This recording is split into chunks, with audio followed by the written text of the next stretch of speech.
Very grateful for this opportunity to share my knowledge on Haiti with you. I've been working on Haiti for 25 years, 20 of them as a civil servant in the same organization as Adolfo Franco, the Inter-American Foundation. And what I see in Haiti occurring now is what I would call deja vu all over again. And I think this implies that if we're really going to understand Haiti, we need to look not just what is going on, but we have to look backward.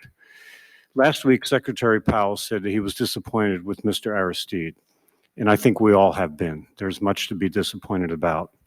But I would say we also need to be disappointed elsewhere. We need to be disappointed with the opposition to Mr. Aristide, their continuing intransigence, their failure to engage, and even when they had Mr. Aristide in a corner 2 Saturdays ago, their refusal to engage with the CARICOM proposal, I think, does not merit them to be called a democratic opposition. They are an opposition. I think they have still yet to earn the label democratic. They have been determined to broker their way into power. And what we see today in Haiti is not a matter, it's not a struggle over issues. It's not a struggle over ideas or principles. It's more of a matter of a struggle over power. I think that Secretary Powell's disappointment should also be extended to those whose policies and practices were enacted on his watch, policies and practices toward Haiti. I have outlined those in a paper here, which I will be glad to submit to you, published in November, called U.S. Policy Toward Haiti, Engagement or Estrangement. I traced in here in much greater detail than I can now how our policies have evolved in the last 5 years or so to be those that are meant to isolate the Haitian government, to withhold resources from it, and to punish it. I would speak from experience, Mr. Chairman. I don't know if you recall this, but at one point I brought to you in March of 2001, Mr. Neptune, who was at that time the president of the Senate, Mr. Leslie Voltaire, who was one of the ministers, and several other ministers, Mr. Bazin and another. I had invited them to come to Trinity College for a symposium so that they could have their voices heard in Washington. Initially, however, I had invited the Prime Minister and the First Lady. I was told by intermediaries from our government that this would not be possible, that I was trying to embarrass the administration. And I felt that this was a shame because we need to have all voices on the table. We need to listen, and we didn't listen. We did not engage the government of Haiti. What we did was talk at them and criticize them. There was this parallel presumptive policy, I believe, working over the past several years, working to strengthen the opposition, embolden it, and suggest through signals sent from Washington that opposition's zero option of not engaging with the Aristide government had the support from Washington. I don't say this just myself. Our ambassador to Haiti, Honorable Dean Curran, said it in his address to the Haitian American Chamber of Commerce in July of last year when he was leaving. I'd just like to quote what Ambassador Curran said. He said, "There's an incoherence in Haiti that has troubled me, the incoherence of the way Washington's views are interpreted here. Those of you who know me will realize that since I arrived here as President Clinton's ambassador and then President Bush's, I have always talked straight about U.S. policy and what might and might not be new policy directions.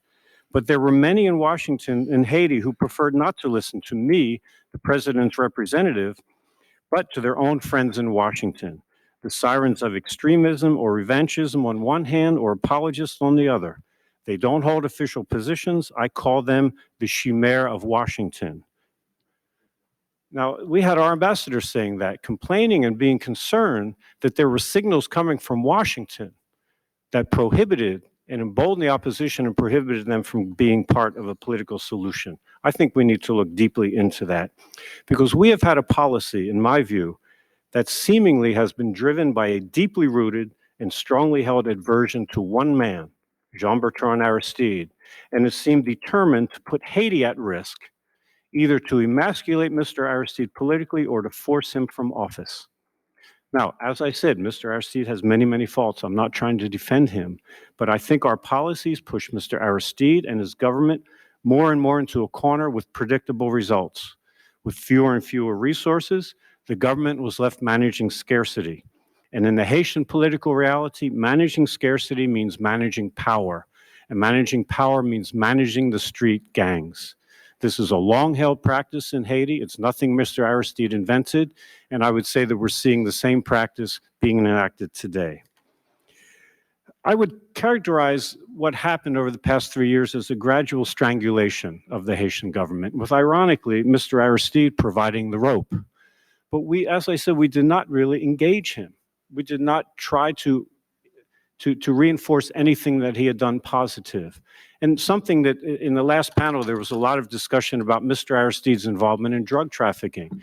I think we should note for the record that Mr. Aristide in 2003 turned over to the USDA Haiti's two leading drug traffickers, Jacques Quétant and another man named Jasmé Idiwan, and a number of smaller drug traffickers.